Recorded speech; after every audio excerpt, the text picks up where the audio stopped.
welcome on a very special guest, West Virginia head coach, previously and current, Rich Rodriguez.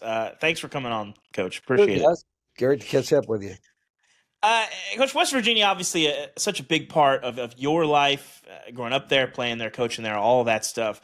But you said you hadn't been back in a long time. I think it's been 18 years since you coached there. Your exit, we'll call it controversial. At what point last year did this possibility of you wearing that flying WV become real? And what was that feeling like, kind of realizing that you could come back home?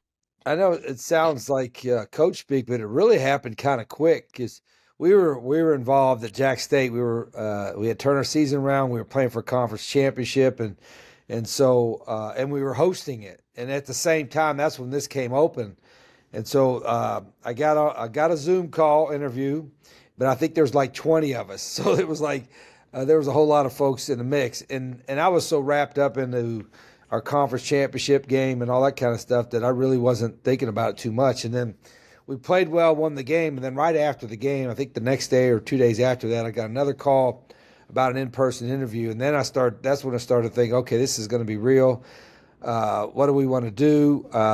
If the possibility exists, and I got a lot of people reached out to me, friends of mine that heard rumors and all that kind of stuff. And then when Ren came down with a couple other administrators to my house in Jacksonville for an interview after the championship game, we had a great conversation, and I started thinking, well, this could be my last move, and boy, what a neat last move it's going to be.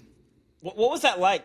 When you sort of realize like this is going to be real. I'm going to be back in Morgantown. Well, the first thing I did think about, normally you don't think about your opening press conference. I'm thinking there's going to be some interesting questions and a lot of folks I hadn't seen in 20 years. My family, I hadn't seen my brothers that live up here. I hadn't seen them in 5 or 6 years, I think. Mm-hmm. And so, and there was a lot of people that were still working at West Virginia 17, 18 years ago that I got a chance to see on the opening press conference. And of course, my buddy Pat McAfee, did his show there, and they had all this fire, and it was a whole event kind of a deal. And I expected kind of maybe some little bit of I don't say negativity, but maybe some brushback a little bit from some fans, and it started right away with that. Some guy went up and started yelling as soon as I started to speak, but we got him kind of taken care of, and it was just a great day, and I'm just so thrilled for the opportunity more than anything. I know that everybody talks about, well, you got I don't think I really got the job because of what we did the first time in West Virginia. I really think what we did the last 3 years at Jack State is what propelled us to this opportunity, but I'm grateful for it. So the last time you were here, it was the Big East, and Big East football is not around anymore. You guys are in the Big 12 now.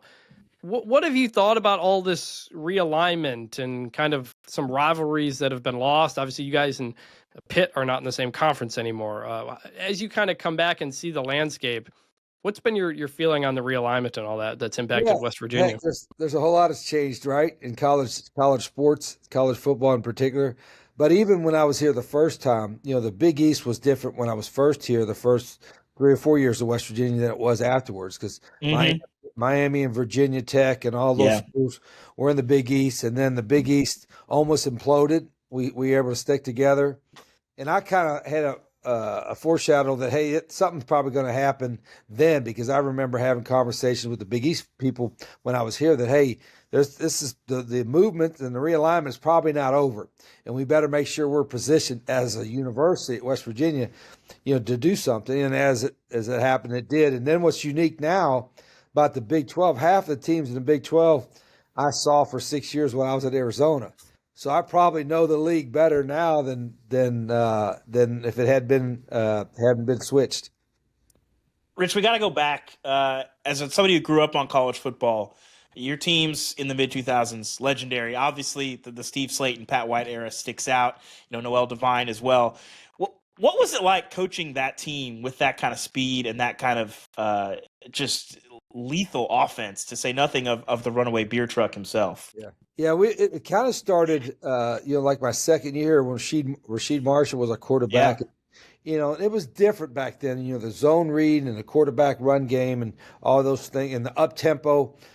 Some other teams were doing it, but not a lot of them. And now everybody, even in the NFL, was doing some version of some of that quarterback run game stuff. So it was kind of neat to be one of the first ones to do that. And obviously, we had such great team speed, and not only on offense, but we had dudes that could run on defense too. And that was the biggest thing I think that stood out. We weren't always the biggest team, but we had a lot of guys that had a little bit of an edge about them, but they all could run, and very, very competitive guys. I think the part that was probably led to the most success is we had talented guys that were ultra competitive. I'm talking about whether it was practice in the game, it wasn't a Pat White, Noel Devine, but Pac-Man Jones, and even Pat McAfee was as competitive as a specialist as you ever have. And so we had the right environment and culture, I think, that these guys flourished in.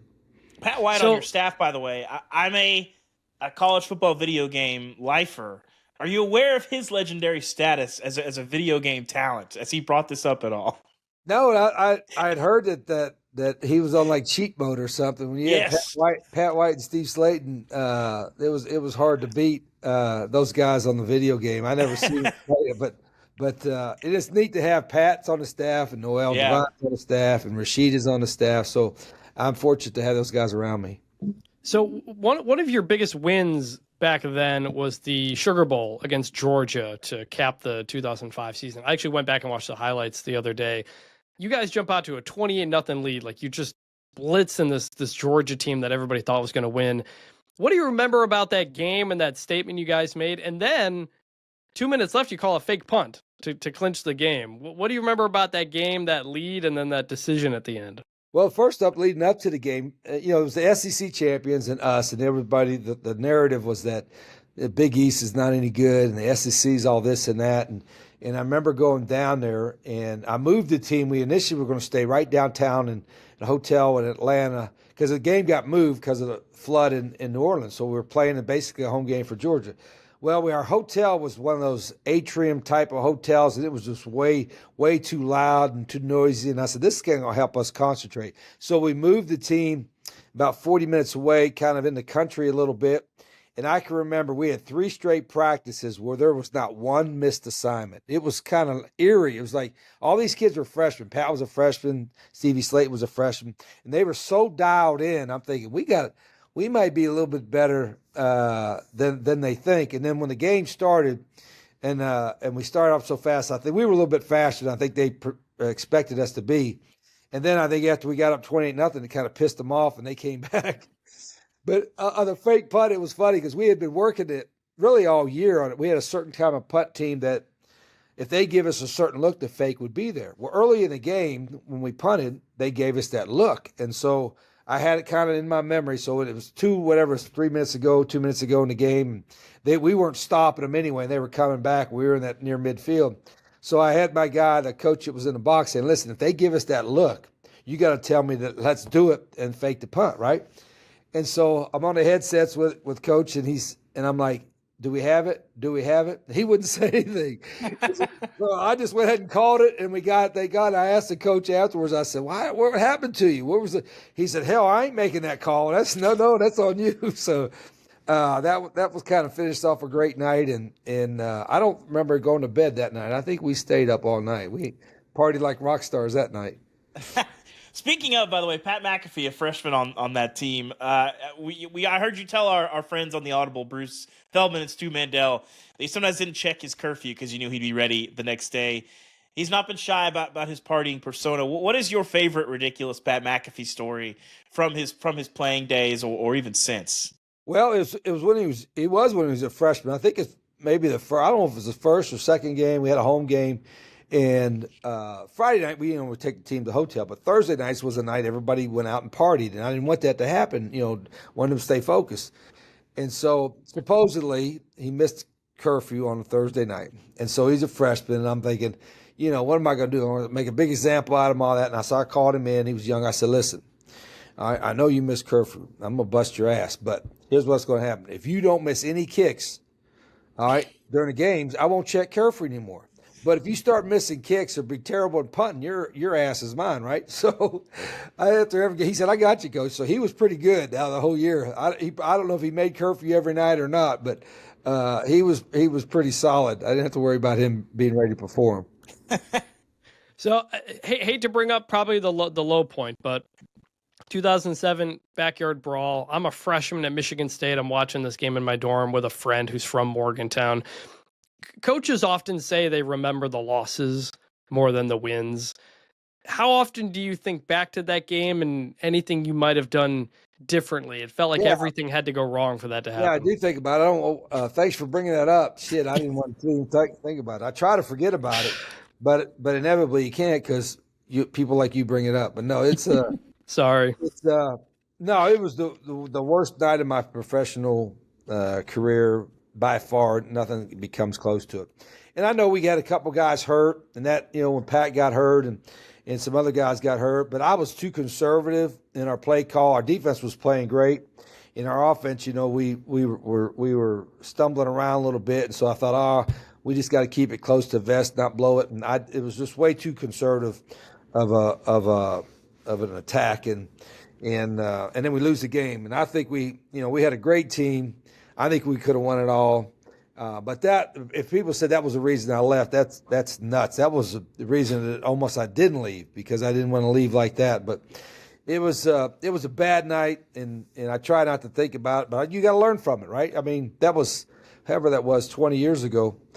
Not quite 20, but we're still. I mean, there's lessons I learned in that game that probably have helped me, in the last 10 years too. Do you feel like if Pat White's healthy that you're wearing a championship ring right now?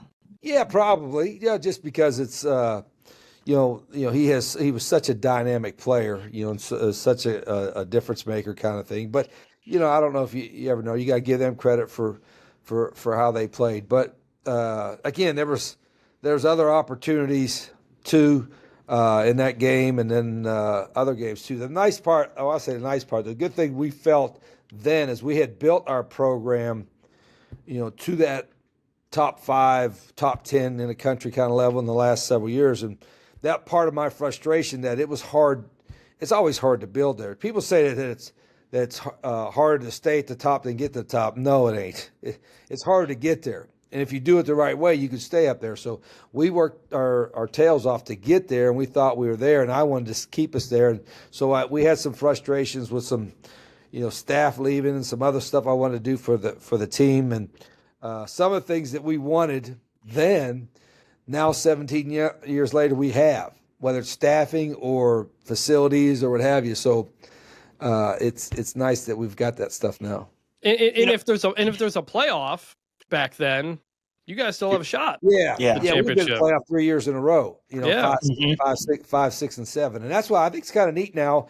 I think that people say it's diminished the bowls. The bowls are still important. I think involving bowls in the playoff, that's good. I don't know. The number's not going to stay at 12. It may go to 14, may go to 16, but I think there's certainly more of an opportunity that if you stub your toe a couple times, or at least once or whatever, probably twice in a Power 4, you still got a chance to be in the playoff and win it all.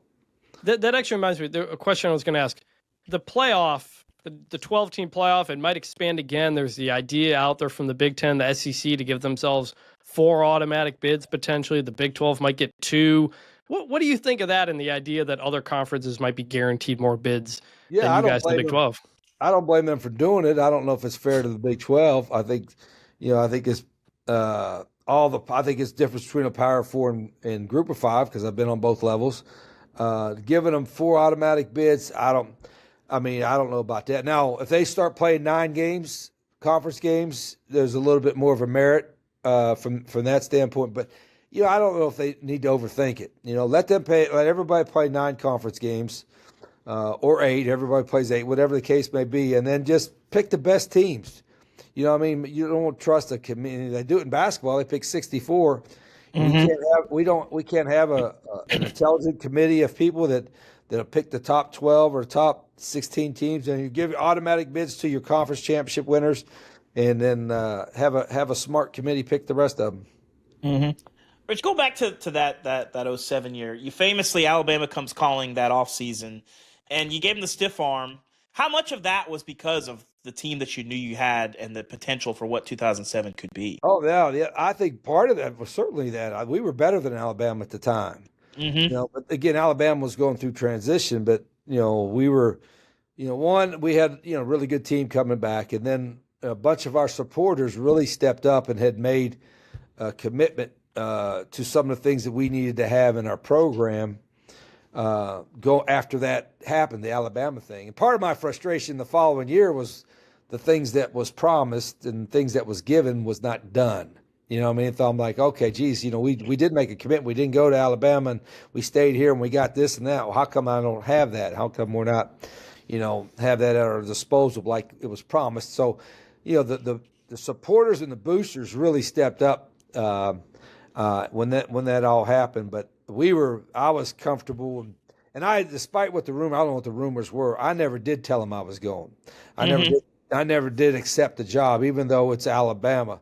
I told them I deserve a statue down in Tuscaloosa too, because I'm part of the reason they got them 6 national championships. Because then they went around and came back at Nick and got Nick the second time, and there he is. Had the greatest career of any college coach ever. Maybe you can just have one of you behind Nick, like pointing, like this is what you do. This is what you do. Yeah. How close did it get? Obviously at the time there was some reporting that you had accepted the job, but how close did it get to you wearing the crimson?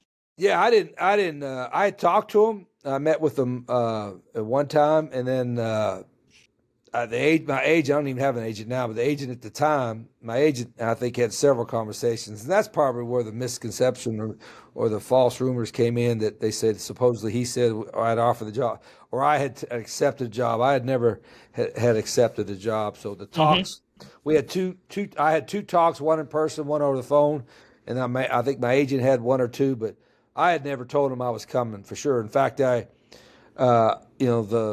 had went down to Jacksonville, Florida, for a Gator Bowl press conference because we were getting ready to play in the Gator Bowl.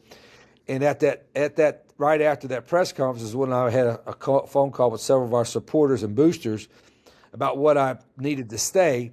And by the time I flew back to West Virginia, they had already done that. And so that's when I'm like, geez, this is really neat. And so I wound up staying. One of the reporters who was on that at the time back then was Ian Rappaport with AL.com back in the day. Now with the NFL Network. Oh, Rapsy, yeah. You go to you end up taking the Michigan job the next year, and obviously things didn't go the way you wanted. You said at your press conference coming back that it was kind of a mistake maybe for you to leave the first time around. Do you regret taking the Michigan job? That's a fair question. I think it was a mistake for me. I don't when you say, I guess, the way things worked out in life, and maybe it was meant to be. So but was it a mistake at the time? Sure, that's easy to say because it didn't work out. Me being with thinking of my ego or something, that had the AD that hired me, Bill Martin, who's a great guy, still been the AD my third year. After my third year, we'd have been able to stay there. In the fourth year, when they went to the Sugar Bowl with all the guys that we recruited and coached, every player that made a throw, a run, or a catch were guys we recruited, that we'd have been okay because it was getting better. But it was not getting better fast enough. We didn't win enough, to their standards, which I understand. But I visited there, I probably wouldn't have taken the job because I had just made an assumption at the time Michigan's facilities were everything that you wanted to have and all this and that. And then I went there and it wasn't what I thought. And so I knew it was going to take some work, but we just, it didn't work out. But yeah, we had a better team in West Virginia. We had better thing. I don't have a lot of patience. I probably could have displayed more patience, and stayed at West Virginia and tried to keep getting the things I needed to have to keep the program where it was. What were they missing when you went to Michigan? You get there and you say, for instance, the weight room. You go in the weight room and it's like you'd expect, they're going to have a nice weight room. It was nice in size, but they didn't have any squat racks or any bench presses. Everything was machines. I mean, like in the 1970s. You know what I mean? So it was like, Jesus. I remember telling the athletic department, they asked me what I need, and I like the whole new weight room. So you had to have some of that. And I think some of that, Michigan's got a lot of positive things. They love football. They're very passionate about it. It's a great education and great history and all that. But I think sometimes when you're looked at as an outsider coming in, it takes you just a little bit longer for them to understand that, hey, Bo wasn't a Michigan man either until he got there. You know what I mean? And that's what I try to say. I wasn't a Michigan man, but give us a chance to show you what we're about. But I just, like I said, I wasn't very patient. I got a little bit upset too quickly when, I was asking for some things here in Morgantown, and I thought we should be able to get it, and we didn't, and so it happened. But I do think you have to learn from every move you make, but not dwell on it. Does that make sense? I mean, I could have sat there and dwelled on it when it didn't happen. Like, geez, I get mad at myself, get mad at the school, whatever. But instead, I was like, okay, I'm not done coaching. And then Arizona, got a chance to go to Arizona, and then even after went to Jack State, I love the place. I love people down in Jacksonville, Alabama. I could have stayed there the rest of my career and been very happy. But this is a different opportunity, right? I mean, this is home. And so when this came open, I'm like, okay, this is the last move. Let's make it happen here. Since Michigan, you talk about that Arizona experience, being at Ole Miss, ULM, Jack State. What did you learn about yourself through those experiences, heading into now, obviously, coming back to West Virginia? Well, you got to keep learning and growing, as a coach. Whatever mistakes we made or I made, let's learn from it and get better from it. I didn't really have a mentor, a lot of mentors. I mean, Tommy Bowden was the first person who really gave me a break in coaching when he hired me at Tulane. But outside of that, I really just been a head coach. I was a head coach in small colleges way back then. And so I kind of had to learn on my own and kind of earn success that way. You know what I mean? Like we don't have a lot of fluffy sayings down there. We have two: hard edge and earn success. And I think nowadays there's too many coaches that want to start on third base. They just get out of college and they want to make $250,000 a year as a position coach instead of trying to earn their way up and earn their success, so to speak. I say I didn't get the job at West Virginia this time because what we did before. I did it because we won at Jack State. If we weren't winning at Jack State, nobody would have called me. But because we were winning and did a job there. So, but at the same time, I'm a better coach now than I was a year ago, and I'll be better next year. So I think part of what I've tried to learn over the years, same thing I want my players and my staff to do. Hey, let's just keep getting better. Let's how can we improve ourselves, improve our product? We talked about it before we started recording, but you and I last spoke when you were at ULM. You're the offense coordinator for Terry Bowden. You guys go 4-8 that year. 4 years later, you're here. I mean, did you ever think you'd have the opportunity to be a power conference head coach again? Everybody should do a tour of duty in Louisiana Monroe. And that was a 4-8. That 4-8 might have been the best coaching job we've ever done. They were 0-12 the year before, and last in every category: offense, defense, whatever. And Terry was great to work with. That was kind of unique for me because my son was a quarterback, and I signed him at Arizona. He stayed at Arizona until he graduated. But then he came there. He had 1 year left, and the people down there were great. It was hard because they were so far down, and we were hopeless. We gave them a little bit of hope, and then we loved it. I loved coaching. In fact, I think there's maybe 6 or 7 people that were on our staff at Louisiana Monroe that's on my staff here, because when you can do more with less, or at least have to do more with less. When you come to a place like West Virginia where you don't have less, you have more, you're going to be able to have even more success. So that was a great experience for us, and it allowed me to meet some of the guys that I thought was the key to our success at Jack State, because all those guys were there with us at Jack State, and they did the same thing. They're doing the same thing here at West Virginia. West Virginia now, it's obviously a much different place than 18 years ago for a lot of reasons. Realignment, the state of college football and everything. How has this program changed since you were last here? What's there that wasn't there before? What can you do or what can't you do that you could do before? Yeah, I think the first thing that's changed, that they did a phenomenal job with our football facility. They put $50-some million into upgrading our football facility. So everything you would need from a strength conditioning standpoint, nutrition standpoint, football standpoint, it's all there. And so that's really neat. And the locker room and all that stuff's fantastic. Now, the money part has changed a little bit, but we're in a position now that with the University Rev Share that we're going to be able to compete. We may not have what Ohio State has. They might be $1 million or a couple million short of that, but we're going to be in a ballpark that we can compete with the Big 12. So that's a good thing. I think the passion for football has always been here. I think the passion for The university's always been here. That hasn't changed a little bit. Maybe what we can do is maybe bring a spark, because I think, everybody kind of wants to, hey, let's recreate the past or something like that. And what I want to do is bring a program that everybody be proud of all the time. And I will say this, there's a lot of football fans, they'll sit in the stands and they may not know the X's and O's or whatever, but they can tell if you're playing hard. I think you don't have to be an experienced fan or a football person to see if a team is really playing hard. And to me, we owe it to ourselves and to our fans. We're going to play hard if nothing else. And our guys have to learn how to do that all the time in every game.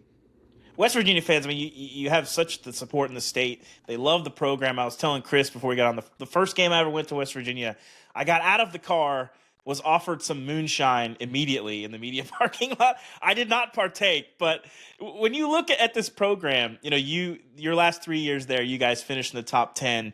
The 4 years after that, you finished in the top 3 or top 25, 3 of those last 4 years.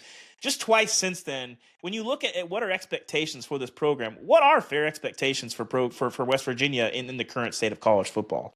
Yeah, I think our fans, they can see what teams are doing now, coming from like Arizona State, coming from last to first in the Big 12. And I think, even though we're a small state and we don't have a lot of Division I prospects, we'll have a couple every year. We're surrounded by areas that have some. But I think they want to be one of the top programs in the country. You want to be in the top 25 every year. You want to be in a bowl game every year. And you want to be able to compete for a championship or compete for a playoff spot. And that's fair. I mean, I don't mind saying that's what our expectations should be. There's a lot of work to get there. I think I didn't even realize this till last week. We got two returning starters total on the whole team. Wow. And then most of the backups were gone too. So they're either seniors or guys that went in the portal. But we signed 28 guys out of the portal. We'll probably sign a few more. But this is the newest roster. Probably, I don't know the history of our school, but that's kind of the sign of the times, especially when the coaches change. So I'm still learning our guys. Our guys are still learning each other. I love their attitude so far. But we got a lot of work to do. But we're going to get there. We have enough support. If we do our job as coaches, which we'll do, if our players will completely buy in, which they will, we've got a chance to turn this thing to a playoff team pretty quickly. Last question. Week 3, you guys have Pitt, the Backyard Brawl. How excited are you to get back into that? Yeah, it's 9/13 we play them, and it's there's not a day goes by that I don't think about it. Now, we don't work on Pitt every day, but we work on Pitt more than we do anybody else. That's the biggest game on our schedule every year when we play them. So right now we're trying to evaluate our current guys, get them better and all that, but it's always on our mind. Coach, thanks for joining the show. Yeah, go ahead. Yeah, I know you probably can't say it, but the old ESP chant that West Virginia fans like to say. I'm sure you guys think about that all the time. Yeah, it's a bad 4-letter word. You know that. So well, Coach, but that's the worst one. Thanks for joining the show. Milan Pushker, really one of the most underrated venues in college football. Excited to see it get rocking and tap into some magic that we've seen there, and you were responsible for a lot of that. So thank you for joining the show, Coach. Thanks, guys. Good talking with you. Appreciate it.